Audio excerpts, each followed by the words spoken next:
अस्सलाम वालेकुम। Economy matters में खुशामदीद। मैं हूं शाहजेब अहमद। सबसे पहले शामिल करेंगे आज की टॉप स्टोरीज।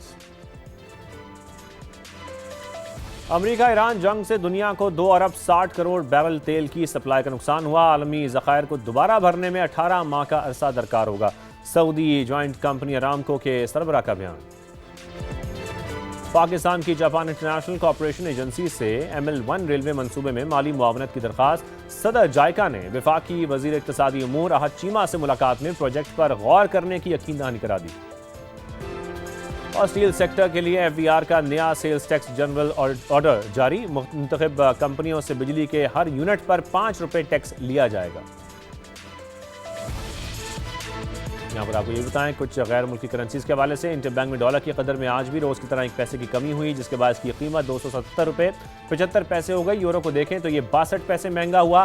फिर बरतानवी पाउंड 53 पैसे बढ़कर ₹373.72 का हो गया है। गोल्ड मार्केट का जिक्र कर लें। मुल्क में सोने की कीमत में बड़ा इजाफा देखा गया। फी तोला ₹10,000 महंगा हुआ। कीमत ₹4,37,936 हो गई है। 10 ग्राम के रेट्स ₹8500 बढ़ गए हैं। इंटरनेशनल मार्केट को देखें तो सोना $100 फी ओंस महंगा हुआ, जिसके बाद कीमत $4155 हो गई है। आज के मौजू की तरफ आएंगे। आज के प्रोग्राम में हम जिक्र करेंगे पाकिस्तान और ईरान के बढ़ते तजारती ताल्लुकात का, लेकिन उससे पहले बात करेंगे खित्ते में नई डेवलपमेंट्स का। अमेरिका और ईरान के दरमियान कशीदगी में कमी दिखाई दे रही है। पाकिस्तान की सिफारती कोशिशों से आबने हुर्मुज़ भी जल्द खुलने का इम्कान हो गया है, जिसके बाद इसकी अहम बहरी गुजरगाह से जहाज़ों की आमदरफ्त बहाल हो जाएगी, ये उम्मीद पैदा हो गई है। ईरान और अमेरिका से मुस्बत इशारे भी मिलने के बाद इंटरनेशनल मार्केट में क्रूड ऑयल भी 6% तक सस्ता होकर 3 हफ्ते की कम तरीन सतह पर आ गया है। अब आते हैं आज के टॉपिक की तरफ। इस्लामाबाद में Pakistan Iran joint trade committee का इजलास हुआ, जिसमें ईरानी वजीर तजारत ने भी शिरकत की। दोनों बरादर ममालिक ने बाहमी तजारत को $10 अरब तक बढ़ाने पर इत्तफाक किया। फ्री ट्रेड एग्रीमेंट को जल्द मुकम्मल करने के अज़म का भी इज़हार किया गया। मीटिंग मिनट्स के मुताबिक दोनों ममालिक में आज़ाद तजारती मुआहदे के कवायद और टैरिफ में कमी के तरीक़ेकार पर भी पेशरफ्त हुई है। दो तरफा तजारत के फ़रोग के लिए अमली इक़दाम तेज़ करने का फैसला किया गया है। पाकिस्तान और ईरान ने बिजनेस टू बिजनेस रवाबित को मज़ीद मजबूत बनाने पर भी इत्तफाक किया है।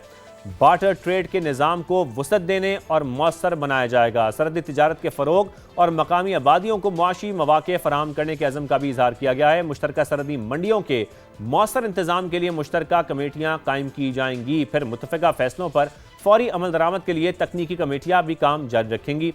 वफाकी वज़ीर तजारत जाम कमाल ने कहा कि पाक ईरान ताल्लुकात को मजबूत मुआशी शराकत दारी में तब्दील करना वक्त की अहम ज़रूरत है। ईरानी वज़ीर तजारत ने पाकिस्तान के साथ long term economic strategic partnership कायम करने की ख्वाहिश का इजहार भी किया है। उन्होंने कहा कि ईरान कराची और गवादर की बंदरगाहों के जरिए ताउन को वसअत देने में दिलचस्पी रखता है। इन पोर्ट्स के इस्तेमाल से ईरानी अशिया को एक्सपोर्ट किया जा सकेगा। फिर दूसरे ममालिक से इम्पोर्ट के लिए भी पाकिस्तानी पोर्ट्स का इस्तेमाल करना चाहते हैं। अगर हम दोनों ममालिक के दरमियान ट्रेड को देखें तो इसका वॉल्यूम $3 अरब तक पहुंच चुका है, जबकि गैर रस्मी तजारत यानी कि इनफॉर्मल तजारत जो है उसका अंदाज़ा भी इससे कहीं ज़्यादा है। पाकिस्तान ईरान से LPG, पेट्रोलियम प्रोडक्ट्स, तारकोल, स्टील, प्लास्टिक, केमिकल्स और खजूरें मंगवाता है, जबकि अगर पाकिस्तान की बात की जाए दोस्त मुल्क को टेक्सटाइल मसनूआत, सर्जिकल आलात, लाइफ स्टॉक, फल और सब्जियाँ यहाँ से भेजी जाती हैं। दोनों ममालिक तजारत के लिए बार्टर सिस्टम का भी इस्तेमाल कर रहे हैं। दोनों ममालिक ने स्मगलिंग की हौसला शिकनी, कानूनी तजारत को फ़रोग देने और मकामी आबादियों को सहूलत देने के लिए पाक ईरान सरहद पर 6 मुश्तरका बॉर्डर सस्टेनेंस मार्केट्स कायम करने का भी फैसला किया है। पाकिस्तान गवादर समेत सरहदी अजला के लिए भी बिजली भी ईरान से इम्पोर्ट करता है। फिर पाकिस्तान सेंट्रल एशिया तक रसाई के लिए अब अफगानिस्तान के बजाय ईरान का रूट इस्तेमाल कर रहा है। दूसरी जानिब ईरान ने भी अमरीकी जारियत के दौरान पाकिस्तान के ज़मीनी रूट्स का इस्तेमाल किया। पाकिस्तानी बंदरगाहों के जरिए अपनी ज़रूरियात का सामान ज़मीनी रास्ते के जरिए ईरान लाया गया। अगर बात की जाए पाकिस्तान और ईरान के तजारती ताल्लुकात को बढ़ाने की, तो ईरान पर मगरबी ममालिक की पाबंदियों खुसूसन बैंकिंग सेक्टर पर रिस्ट्रिक्शंस के बायस इसमें मुश्किलात का सामना भी है। इसके बायस गैस पाइपलाइन का मंसूबा भी ताख़ीर का शिकार है। माहिरीन के मुताबिक अगर ईरान से पाबंदियों का मुकम्मल खात्मा होता है तो दोनों ममालिक की तजारत का वॉल्यूम कई गुना बढ़ सकता है। इस पर आज हमने बात करनी है। इस हवाले से गुफ्तगू करने के लिए हमारे साथ जो हमारे मेहमान हैं वो भी मौजूद हैं।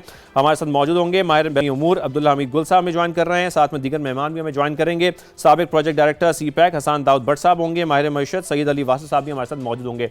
अब्दुल्ला हमीद गुल साहब, सबसे पहले मैं आपकी जाने आऊँगा। एक सबसे पहले हम ज़रा ट्रेड पे जाने से पहले ये बात कर लें जो इस वक्त मशरक़ वस्ता की सूरत हाल है, और हम देख रहे हैं कि अब बहरान में कुछ हमें ईज़ दिखाई दे रहा है। अभी सदर ट्रंप भी कह चुके हैं कि शायद कल आपने हुर्मुज़ खुल जाए। मईशत पर काफ़ी असरात आए थे इसके, जो हम देख रहे हैं मुसलसल जंग के जो असरात हैं, अब कुछ हम देखेंगे आने वाले वक्त में, अब कुछ मामलात बेहतरी की तरफ जाते हुए दिखाई दे रहे हैं आपको भी? बिस्मिल्लाहिर्रहमानिर्रहीम शादेब साहब, बहुत बहुत शुक्रिया आपने मदऊ किया कि यकीनन इंशाल्लाह बेहतरी के असरात होंगे। और जब भी ये मुआहदा पाए तकमील तक पहुंचने के करीब होगा तो याद रखिएगा कि बुनियाद इस्लामाबाद एकॉर्ड से ही होगी। इसलिए मुझे कोई इसमें शक व शुबा नहीं है कि पहले भी मामलात तो पाकिस्तान ने ठीक ही करा दिए थे। हुर्मुज़ को भी हमारे फील्ड मार्शल साहब ने खुलवा दिया था, लेकिन उसके बाद फिर अमेरिका के अंदर ज़ाहिर है एक नीयत का फुकदान पैदा हुआ और उसके बाद उनकी नीयत के अंदर इजराइल का तड़का लगा, जिसकी बुनियाद के ऊपर उन्होंने ये सोचा कि क्यों ना फिर हम एक दफ़ा दोबारा अपनी ताकत का इस्तेमाल करके देखें। लेकिन रियलिटी ये है कि अभी जो मुआहदा हुआ जिसके ऊपर बातचीत हो रही है, मुआहदा तो मैं नहीं कहूँगा लेकिन मुआहदे के करीब हैं, ऐसा कहना है Axios.com का, जो कि एक आजकल बड़ी मशहूर वेबसाइट बनी हुई है, और वो ये कह रहे हैं कि ये करीब है। इससे पहले 2 दिन कबल भी अमेरिका की जानिब से ये दावा किया गया था, जिसको ईरान ने रद्द कर दिया था कि हमारा कोई मुआहदा उनसे अभी तक कोई तय नहीं हुआ। देखिए, बुनियाद जो है वो वही 14 नुकात के अंदर ही आपको मिलेगा, जहां ये कहा गया था कि ईरान का अजाला किया जाएगा और $300 बिलियन उसके लिए दिए जाएंगे, उनके मुंजमद असाफे उनको खोला जाएगा, उनकी जो शुमाली गुजरगाह है जो कि आबनाए हुर्मुज़ में, उसका इस्तेमाल किया जाएगा, यानी कि ईरान के बताए हुए रूट के ऊपर। और फिर इसी तरीके से ये कहा गया था कि जो ओमान के साथ एक अंडरस्टैंडिंग डेवलप करके 60 दिन तक इसको मौका दिया जाएगा और इस दौरान कोई लेवी, कोई फीस और कोई टोल जहाज़ों से नहीं वसूल किया जाएगा। हाउएवर इसके बाद अगर वसूल किया जाएगा, क्योंकि ये क्लॉज इटसेल्फ बहुत सारे क्वेश्चन रेज करता है कि क्या इसके बाद ऐसी इजाजत होगी, क्योंकि आप भी जानते हैं, इकोनॉमिस्ट हैं आप माशाल्लाह, तो आपको पता है अमेरिका पैसा कभी नहीं खर्च करता। तो ये $300 बिलियन तो उनका 39 डेज वॉर के अंदर था। अब ये जो वॉर में नया डेवस्टेशन हुई है, हो सकता है अब ये 400 बिलियन जा पहुंचे। तो ये पैसा वो इसी अंदाज में देंगे कि वो कोई लेवी ले लें, कोई फीस अदा कर लें, लेकिन जाहिर है इससे जो फिर एक तिजारती रास्ता है और उसकी गुजरगाह के ऊपर बहुत आपको लगता है कि ईरान पर से सख्तियां भी कम होती दिखाई देंगी इसके बाद? ईरान के ऊपर सख्तियां, जो मैंने गुजारिश की ना कि जो उनके 14 नुकात हैं उसके अंदर सवाए न्यूक्लियर के मामलात के बाकी तकरीबन कोई 3671 सैंक्शंस हैं, जिनके अंदर से उम्मीद ये है कि पहले मरहले के अंदर 2400 के करीब सैंक्शंस जो हैं वो मरहलावार खत्म हो जाएंगी। उसके अंदर जैसे सबसे बड़ी बात है कि ईरानी तेल की तरसीलात, दूसरी जानिब जो है वो उनके ऊपर जो सिफारती पाबंदियां, उनके ऊपर तिजारती पाबंदियां, इसी तरीके से उनके ऊपर वीज़ा रिस्ट्रिक्शंस, ये वो तमाम चीज़ें हैं जो ईरान कर सकेगा और फिर इंटरनेशनल मंडी के अंदर वो डॉलर के अंदर ट्रेड कर सकेगा, एलसीज खोली जा सकेंगी, दीगर बैंकिंग, इंटर बैंकिंग जो ट्रेड है वो ये तमाम जो मामलात है, बिल्कुल इस पर हमने बात करनी है। बिल्कुल बिल्कुल अब्दुल्ला साहब हमारे साथ मौजूद रहिए। हम जरा शकील साहब हमारे साथ मौजूद हैं, ब्यूरो चीफ इस्लामाबाद, उनसे गुफ्तगू करेंगे। हम जो पाकिस्तान ईरान के दरमियान तिजारत को 10 अरब डॉलर तक बढ़ाने पर इत्तफाक हुआ, इस पर बात करेंगे। शकील साहब बहुत शुक्रिया। अब शकील साहब, ये फ्री ट्रेड एग्रीमेंट पर भी क्या पेशरफ्त हो रही है, और पाक ईरान तिजारत की राह में जो बड़ी रुकावटें हैं वो आपके नज़दीक क्या हैं जो अब दूर हो जाएंगी, ऐसा दिखाई दे रहा है? इजलास के दौरान कुछ मजीद नुकात भी थे जिसमें पेशरफ्त हुई है? बहुत शुक्रिया शाहजेब। पेशरफ तो काफ़ी हुई है, वादे वईद भी हुए हैं, कमिटमेंट्स भी हैं, एक दूसरे को एक्नॉलेज भी कर रहे हैं। पाकिस्तान और ईरान के जो ताल्लुकात हैं, रिलेशंस भी बड़े एक्सीलेंट हैं, तवातर के साथ विजिट भी हो रहे हैं। और अब जो ट्रेड कमेटी जॉइंट जो हुई है, आज इस्लामाबाद में इजलास हुआ है, उसमें जो वादा किया गया एक बार फिर दोहराया गया बेसिकली कि $10 बिलियन तक लेके जाना है इस ट्रेड को, जो कि इस वक्त $3 बिलियन है। और ये जो $3 बिलियन की ट्रेड है ये भी बेसिकली ईरान के हक में है, क्योंकि $1.7 बिलियन की ज़्यादा ईरान पाकिस्तान को अशिया बेच रहा है। पाकिस्तान कोई $700 मिलियन से ज़ायद की एक्सपोर्ट कर रहा है और ईरान पाकिस्तान को चीज़ें बेच रहा है वो $2.4 बिलियन से ज़ायद की हैं। तो ये ट्रेड गैप भी पाकिस्तान ने कम करना है। दोनों मुल्कों की अगर आप जो मार्केट है वो देखें शाहजेब, 33 करोड़ से ज़्यादा की आबादी है दोनों मुल्कों की, दोनों नेबर्स भी हैं, ट्रेड रूट्स भी हैं, लेकिन ट्रेड का वो पोटेंशियल जो होना चाहिए वो नहीं है। तो अब ये वादा यही किया गया है कि फ्री ट्रेड जो एग्रीमेंट है उस पर कहा गया है कि पेशरफ्त की जाएगी, लेकिन कोई टाइमलाइन नहीं दी गई। कहा गया है कि आने वाले दिनों में नियर फ्यूचर का वर्ड भी यूज़ किया गया है। तो हो सकता है कि FTA हो जाए और उसके बाद पाकिस्तान की बरामदात जो है ईरान को उसमें इजाफा होगा, रेगुलर ट्रेड बढ़ेगी, स्मगलिंग पर पहले काफ़ी हद तक काबू पा लिया गया है और उसमें मज़ीद जो रेगुलर ट्रेड है उसमें इजाफा होगा। लेकिन जो इश्यूज़ की जो आपने क्वेश्चन किया है कि मसाइल क्या हैं, निशानदेही, वो बेसिकली काफ़ी फंडामेंटल इश्यूज़ हैं। दोनों मुल्क पहले भी डिस्कस कर चुके हैं।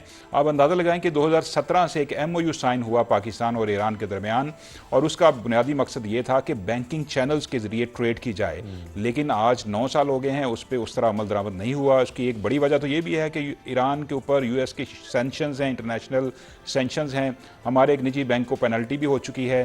तो रिलक्टेंट हैं पाकिस्तानी जो बैंक्स हैं वो भी ट्रेड करने के लिए। लेकिन ईरान की तरफ से भी अब कुछ इश्यूज़ हैं, जैसे कि वो पाकिस्तानी मसनूआत के ऊपर उनकी तरफ से जो टैरिफ है और नॉन टैरिफ जो बैरियर्स हैं वो काफ़ी ज़्यादा हैं। फिर वीज़ा फ़ी है, फिर अटेस्टेशन फ़ीस है, फिर ट्रांसपोर्टेशन की जो कास्ट है, जो पाकिस्तानी यहाँ से चीज़ें वहाँ भेजते हैं, फिर सीजनल पाबंदियाँ ईरान की गवर्नमेंट आयद कर देती है, जैसे पाकिस्तानी चावल है, कीनू है, इस तरह की मसनूआत हैं। तो वो बाज़ का 4 महीने से ज़्यादा 7 से 8 महीने भी पाबंदी होती है, जिससे पाकिस्तानी जो बरामदात हैं वो सफ़र होती हैं। तो पोटेंशियल शायद ह्यूज है, लेकिन उसके लिए दोनों ममालिक अब काफ़ी करीब आ चुके हैं।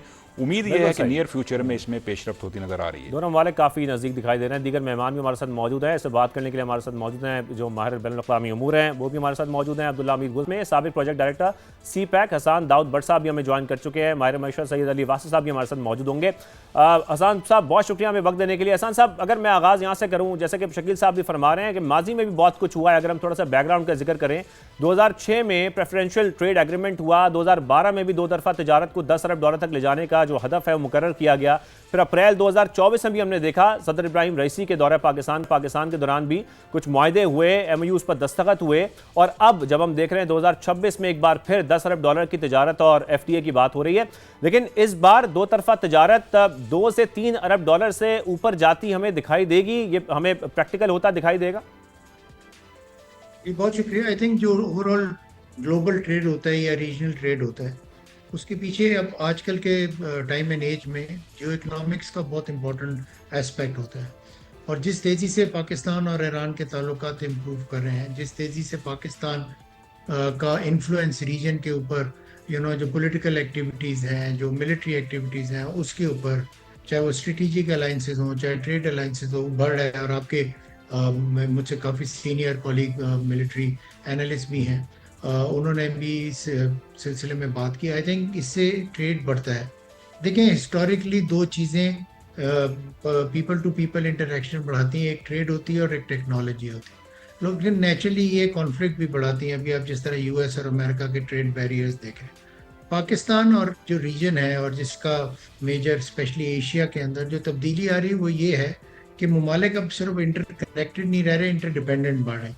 चाहे वो पाकिस्तान या ईरान हो, इंशाल्लाह जैसे कि हालात बेहतर होंगे उसके साथ ही, या आसियान और चाइना हो, या पाकिस्तान और सेंट्रल एशियन कंट्रीज हो, ये आपस में ना सिर्फ कनेक्टेड हो रहे हैं बल्कि डिपेंडेंट भी हो रहे हैं एक दूसरे से। चाहे वो कोविड के नतीजे में हमें पता चला कि एग्रीकल्चर प्रोडक्ट रीजनली एक दूसरे के साथ शेयर की जा रही हैं तो वो कितनी इम्पोर्टेंट है, चाहे वो पाकिस्तान से चावल जा रहे हो या ईरान के ज़रिए कोई एग्री बेस्ड प्रोडक्ट आ रहा हो या लाइफ स्टॉक आ रहा हो।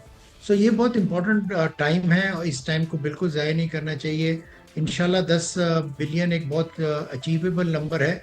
मैं थोड़ा सा स्केप्टिकल जो होता हूँ वो FTA के लिहाज से होता हूँ, क्योंकि ये जो एग्रीमेंट्स होते हैं ये सिर्फ गवर्नमेंट के आपस में साइन करने या G2G एग्रीमेंट्स यकीनी तौर पे ही होते हैं, लेकिन इसकी प्रैक्टिकल मैनिफेस्टेशन प्राइवेट सेक्टर जो एसोसिएशंस होती हैं, जो चेम्बर्स होते हैं, उन्होंने करनी होती। हमने ये देखा कि जब चाइना के साथ FTA 2 हुआ, CPEC के दौरान ही हो रहा था, तो उस वक्त बहुत ज़्यादा इसको इम्पोर्टेंस दी गई, बहुत ज़्यादा ड्रम बीटिंग की गई, लेकिन पाकिस्तान उस तरफ फ़ायदा नहीं उठा सका। तो पाकिस्तान ने अगर टेंजिबल फ़ायदा उठाना है, बिल्कुल फ़ायदा उठाना है, बिल्कुल सही फरमा रहे हैं आप अब्दुल्ला अमीर गुल साहब। जैसे कि हसन साहब भी गुफ्तगू कर रहे हैं, बैंकिंग चैलेंज का बार बार जिक्र होता है।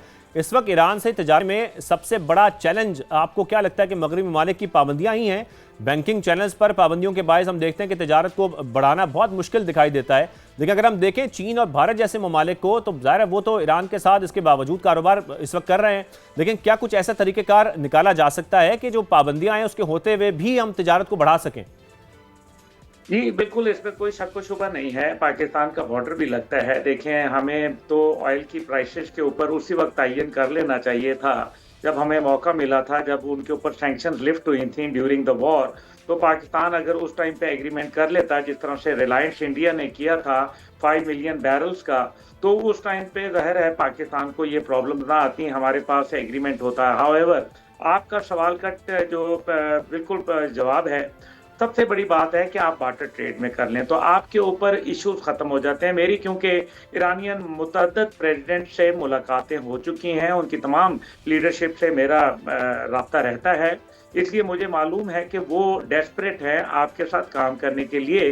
$37 बिलियन वो आपका हुजम लेके जाना चाहते हैं, और शायद 3 साल के अंदर, which is a huge amount. दूसरी बात यह है कि वो बार्टर ट्रेड करना चाहते हैं, और अभी जो 820 मिलियन का हमें जो टैक्सेशन की शक्ल में नुकसान हो रहा है फ्यूल की वजह से, क्योंकि जब फ्यूल इलीगल आता है, जो कि 14% इस टाइम पे पाकिस्तानी ज़रूरियात को पूरा कर रहा है, तो वो अगर हम लीगलाइज कर दें तो बहुत अच्छा हो जाएगा। एक और चीज़ जो मेरी सदर इब्राहिम रईसी शहीद से मुलाकात के दौरान बात हुई थी कि पाकिस्तान और ईरान के दरमियान जो गैस पाइपलाइन का मंसूबा है वो एक बहुत अहमियत का हामिल है, और ईरान कहता है कि हमने पिछले कई अरसे से उसको मुकम्मल किया हुआ है अपनी साइड से, आप भी उसको मुकम्मल करें।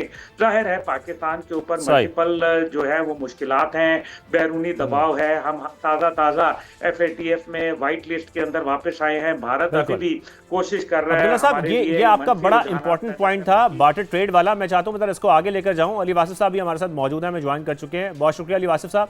अली वासिफ साहब, जैसे कि अब्दुल्ला साहब भी फरमा रहे हैं, यूएस बड़ा इशू रहा है, लेकिन ये बार्टर ट्रेड सिस्टम एक बहुत अच्छी ऑप्शन है जिसे ब्रॉडन करना चाहिए, आपको लगता है?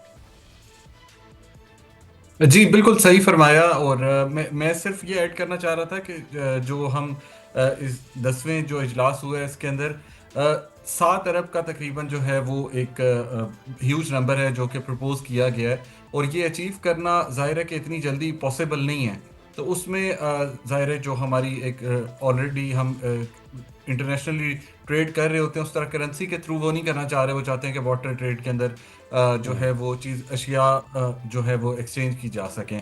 इसमें हमारे पास जो ज़्यादा पोटेंशियल मैं ज़ाती तौर पे समझता हूँ वो तवानाई के सेक्टर में है। ज़राअत जो है उसको टैप किया जा सकता है, मादनियात हैं, ट्रांजिट है, पेट्रोकेमिकल जो अशिया हैं उनका जो है वो हम ट्रेड कर सकते हैं। जो करंट ट्रेड है वो जाहिर है कि ईरान के फ़ायदे में ज़्यादा जा रहा है, और पाकिस्तान जो है उनको कम एक्सपोर्ट कर पा रहा है, और हम ज़्यादा रिसीविंग एंड पर हैं, हम इम्पोर्ट ज़्यादा कर रहे हैं।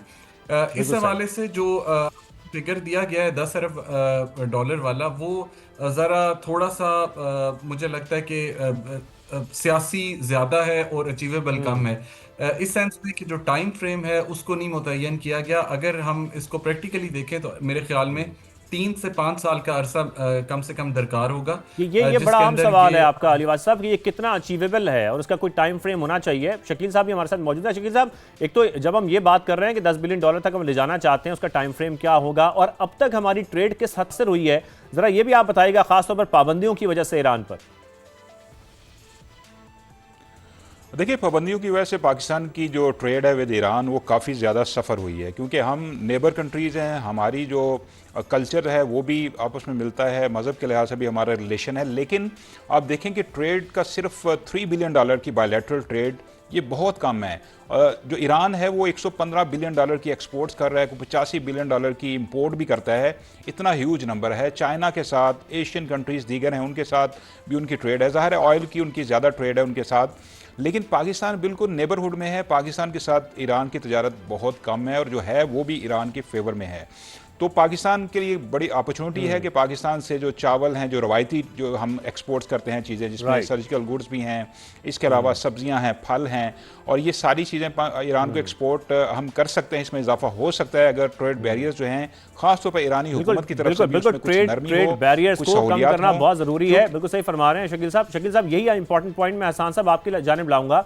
जैसे कि अभी शकील साहब भी जिक्र कर रहे हैं कि पाकिस्तान ईरान के हिस्टोरिकल टाइज हैं, और ज्योग्राफिकली भी अगर देखा जाए हम नेबर्स हैं, मजहबी तौर पर भी काफ़ी करीब हैं, फिर भी जो बायलैटरल ट्रेड है अपने पोटेंशियल से हमें कम दिखाई देती है। इसकी बड़ी वजह आपके नज़दीक क्या है? क्या वाकई सैंक्शंस हैं, या फिर जो इनफॉर्मल ट्रेड है उसकी वजह से भी हम ये नंबर्स कम देखते हैं? फिर हमारे रीजन को ना बिटर पॉलिटिक्स खा गई है। अगर हम इस बिटर पॉलिटिक्स को साइड पे कर देना तो फिर बहुत कुछ आगे जा सकता है। और हमारे रीजन में तमाम मुल्क की अपनी अपनी नेचुरल एंडाउमेंट है। खुदा ने हर मुल्क को बहुत कुछ दिया हुआ है, इंक्लूडिंग ग्रेट ह्यूमन रिसोर्स, जिसको आपस में मिला के, जो शकील भी बात कर रहा है, कन्वर्ज करते हैं। अब दो सिनेरियोज बन सकते हैं। एक ये है कि ये जंग सैंक्शन उठ जाए और एक सैंक्शन ना उठे। अगर sanction उठ जाए तो मैं आपको बिल्कुल ही विदाउट एनी एग्जिजरेशन ये कह दूं कि 10 बिलियन भी एक नंबर जो है ये कम है। अगर सेक्शन बढ़ जाएगा तो आपकी oil, petrochemical, agri based product, अगर अब पाकिस्तान जो है नेचुरली अगर मैन्युफैक्चरिंग की तरफ भी जाता है थ्रू जो सी पैक या और जो इनिशिएटिव गवर्नमेंट भी ले रही है, एक्सपोर्ट लेड इंडस्ट्री के उड़ान पाकिस्तान, तो ये नेचुरली ये आगे की तरफ जा सकता है, 10 बिलियन भी क्रॉस।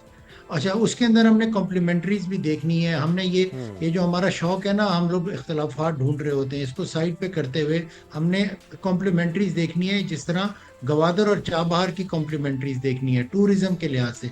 हमने टूरिज्म सेक्टर की तो बात ही नहीं की, जिसका ग्रेट पोटेंशियल है। तो गवादर और इनको सिस्टर पोर्ट्स इमीडिएटली डिक्लेयर करें।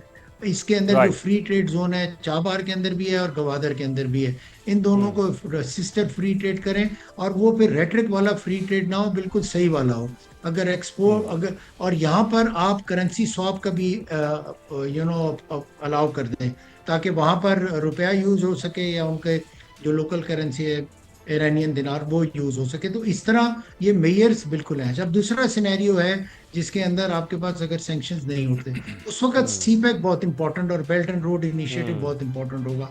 आप चाइना के साथ मिलके एक अपॉर्चुनिटी क्रिएट कर सकते हैं, क्योंकि ये देखिए हिस्टोरिक टाइज जिसकी आपने बात की, आपके हमारे जो इकोनॉमिस्ट कॉलीग थे और शकील ने बात की, देखिए शियान से चलता था माल, सिल्क, और फिर यहाँ पहले पिशावर जाता था और उसके बाद फिर चाबहार और गवादर हमारी जो सदर्न कोस्ट है उसकी तरफ जाता था। राइट। तो आई थिंक ये दोबारा बीआरआई के थ्रू सही। रिवाइवल की कोशिश की जा रही है, मेरे टाइम सिल्क रूट की। रिवाइवल की तो कोशिश की जा दोनों रही है। सिनेरियो को स्टडी करना चाहिए।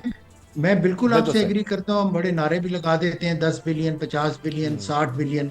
आज तक सीपैक में कभी 60 और कभी 70 बिलियन की बात करते लेकिन हैं, प्रैक्टिकली हालांकि भी रियलिस्टिक उतना फिगर इससे प्रैक्टिकली कम भी है। ज़ाहिर है हम देखना चाहते हैं कि उस तरह काम हो। अली वासिफ तो साहब, फिर अब तो फिर जब मैं हम ये फिर ये इनफॉर्मल, कहूंगा कि जी जी या प्लीज जी, मैं ये सही। कह रहा हूँ कि बेटर पॉलिटिक्स को साइड पे करते हुए जो अपॉर्चुनिटी है इसको ग्रैब करें। इससे बेहतर opportunity geography wise, regional connectivity wise, वो हमें ह्यूमन नहीं मिल रिसोर्स सकती है। ये बहुत अच्छी कनेक्टिविटी वाइज अपॉर्चुनिटी है, इसका फायदा इससे उठाना बेहतर नहीं चाहिए। मिल सकती। सही सही। अली वासिफ साहब, ये इनफॉर्मल ट्रेड को अगर फॉर्मल ट्रेड में बदल दिया जाए तो ज़ाहिर है इससे भी काफ़ी बेहतरी आ सकती है। और अभी भी हम देखते हैं जो बैलेंस ऑफ ट्रेड है वो ईरान की फेवर में जाता है। किस तरीके से पाकिस्तान भी अपनी एक्सपोर्ट्स ईरान की तरफ बढ़ा सकता है, ज़रा इस हवाले से भी बताइएगा। देखें, जो मेन इशू मुझे नज़र आता है वो ये है कि जो हमारे बैंकिंग चैनल्स हैं उसमें रकम अगर हम मुंतकिल ना कर सकें, ट्रक जो हैं वो बॉर्डर्स के ऊपर कई कई दिन खड़े रहें और कस्टम दस्तावेजात जो हैं हमारे आपस में मैच ही ना करते हों, तो वो अगर हम इसको फ्री ट्रेड एग्रीमेंट के बाद ये इसको ज़ीरो ट्रेड एग्रीमेंट भी कर दें तो भी जो हमारी तिजारत है वो उस तरह से कामयाब नहीं हो सकती और अपने ट्रू पोटेंशियल पे हम लोग नहीं पहुंच सकते।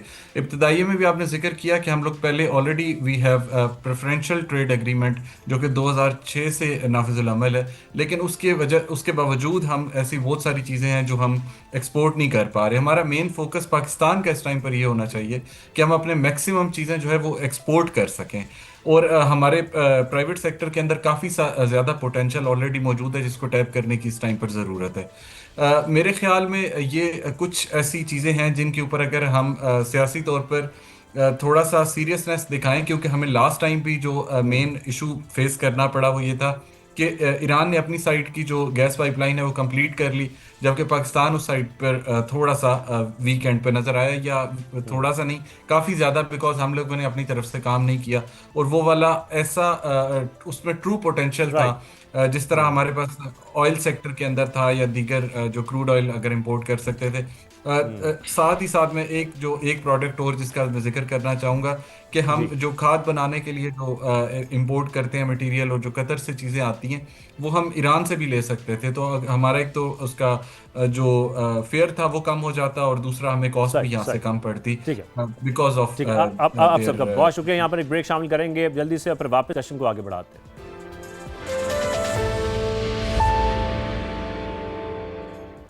Welcome back. अब जिक्र करते हैं पाकिस्तान की मोबाइल फ़ोन इंडस्ट्री का, लेकिन इससे पहले बात करते हैं इंटरनेशनल एक खबर का जो कि इस वक्त बहुत सर्कुलेट कर रही है कि पाकिस्तान पर भी इसके असरात पड़ने का खदशा है।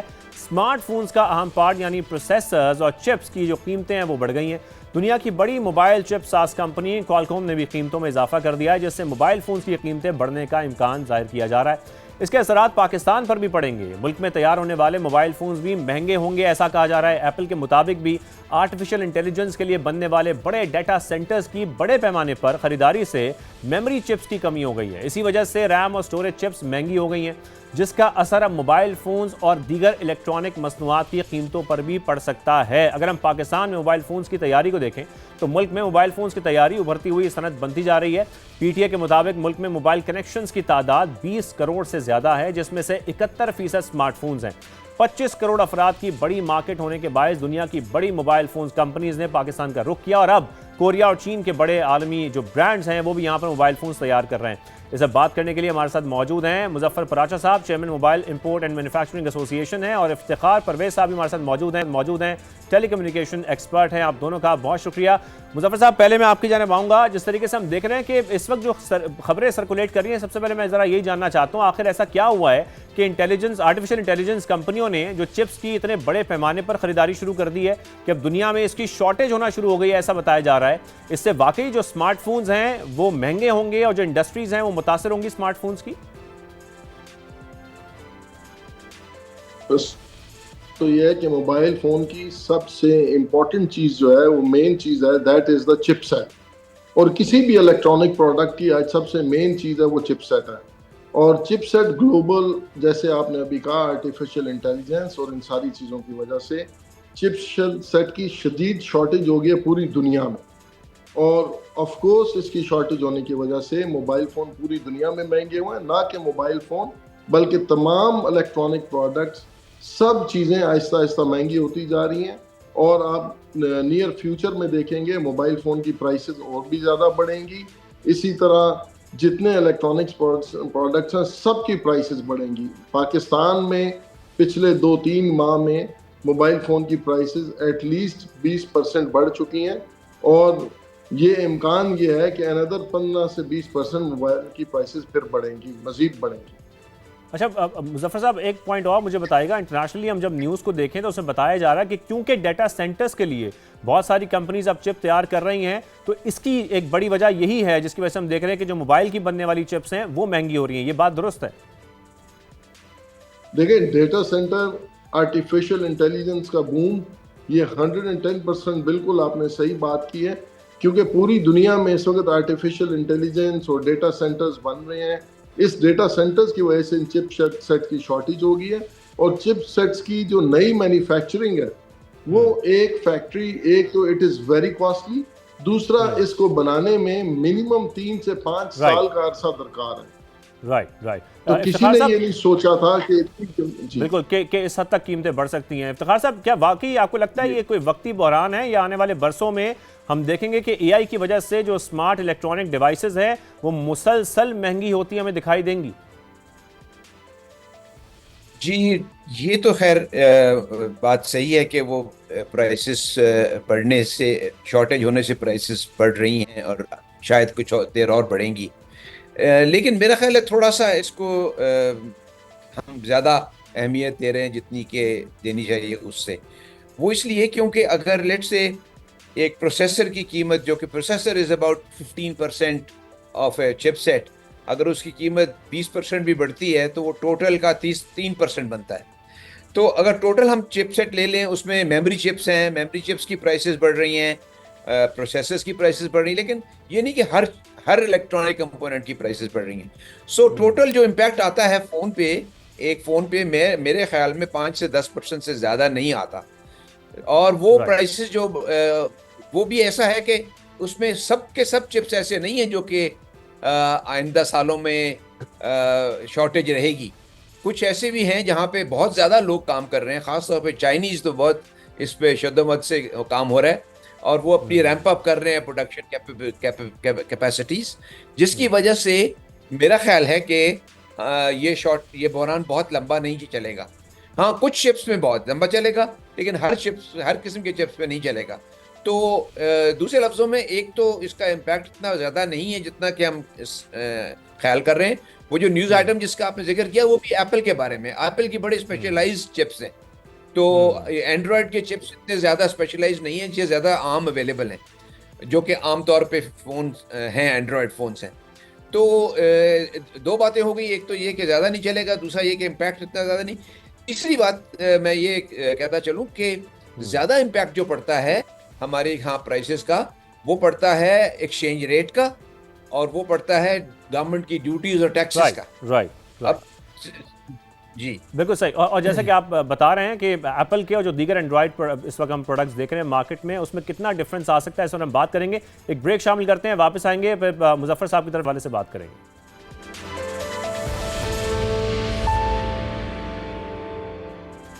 Welcome back. परवेज इफ्तिखार साहब ये हमारे साथ मौजूद हैं, मुजफ्फर साहब भी हमारे साथ मौजूद हैं। मुजफ्फर साहब, मैं आपकी जानिब आऊँगा। पाकिस्तान जैसे मुल्क में जहाँ तकरीबन तमाम जो स्मार्टफोन्स हैं वो इंपोर्ट किए जाते हैं या मुल्क में असेंबल होते हैं, तो आलमी कीमतें बढ़ने का जो हमारा यूज़र, एक तो इसके ऊपर कितना फ़र्क आएगा, और सेकेंडली जब हम ये देख रहे हैं कि ये बताया जाता है पीटीए की जानिब से कि तकरीबन 20 करोड़ से ऊपर हमारा जो है वो मोबाइल कनेक्शंस हैं, तो ऐसे में हमारी इंडस्ट्री क्या कर रही है कि हमारे यूज़र को सस्ता मोबाइल प्रोवाइड किया जा सके?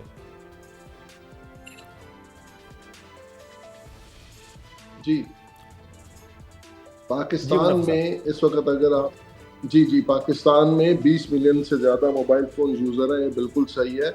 इंडस्ट्री सबसे पहले तो पाकिस्तान में इस वक्त आपके 96% फ़ोन मेड इन पाकिस्तान है, और ये मेड इन पाकिस्तान होने की वजह से काफ़ी सारी प्राइसेस कंट्रोल्ड हैं। इस वक्त सिर्फ एक इम्पैक्ट आ रहा है जो इंडस्ट्री को मुश्किलात का शिकार है, जिसकी वजह से कि सस्ते से सस्ता फ़ोन प्रोवाइड किया जाए। रीज़न ये है कि जब से चिपसेट महंगे हुए हैं, कंपनीज क्या चाहती हैं कि वो बहुत सस्ते फ़ोन में वो चिपसेट ना डालें। अगर सस्ते फ़ोन में चिपसेट डालेंगे तो उसकी प्राइस का इम्पैक्ट शायद 10% आएगा या 15% आएगा।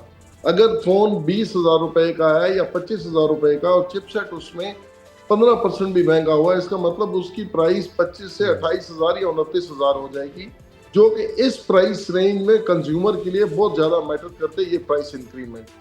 वही अगर चिपसेट वो यूज़ करते हैं थोड़े हाई एंड फ़ोन में जिसकी प्राइस 60-70 हज़ार रुपये है, तो उसके अंदर अगर 2-3 हज़ार बढ़ता है तो वो उसकी वो क्लास जो 60-70 हज़ार रुपये का फ़ोन लेती है वो उस प्राइस इम्पैक्ट को डाइजेस्ट कर लेती है।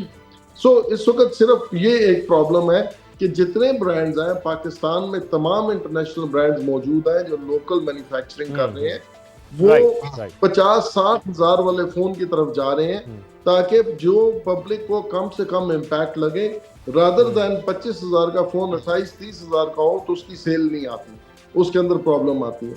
सो ये इम्पैक्ट तो आ रहा है। इसके लिए हमारी भी हुकूमत से गुजारिश है कि एक तो आपने टैक्सेशन का जो पीटीए टैक्स है वो बिल्कुल एक अलग है, लेकिन जो कंपनीज मैन्युफैक्चरिंग कर रही हैं आपने उसमें मुल्क के ऊपर 62% का टोटल टैक्सेस लगाए हुए हैं, which ठीक है, is उन 29% टैक्सेशन को भी अगर कम corporate किया tax। जाएगा तो मोबाइल की कीमतें नीचे आ सकती हैं। मुजफ्फर साहब, थैंक यू वेरी मच, आपने हमें शो में ज्वाइन किया, और परवेज साहब शुक्रिया, आपने हमें शो में वक्त दिया।